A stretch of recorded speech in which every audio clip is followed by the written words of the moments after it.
इस वीडियो को मजाक के रूप में बनाया गया, पर इस खर्राटे की वजह से अब भारत में तलाक के मामले बढ़ने लगे हैं। इस प्रकार के तलाक को स्लिप डिवोर्स का नाम दिया गया है।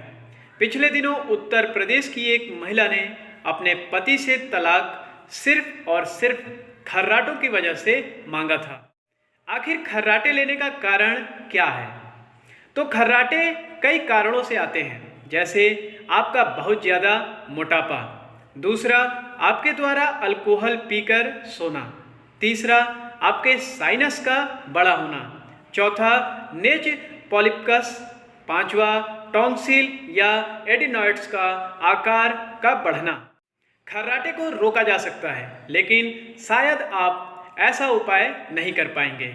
जैसे आपको सिगरेट और अल्कोहल से दूरी बनानी पड़ेगी। आपको अपने वजन को कंट्रोल करना पड़ेगा। जो लोग अपने दांतों का नकली सेट लगवाते हैं, उन्हें उसे निकाल कर सोना पड़ेगा। शायद आपके लिए यह जानकारी पर्याप्त है। इसके बाद आप अपने पार्टनर से तलाक से बच सकेंगे।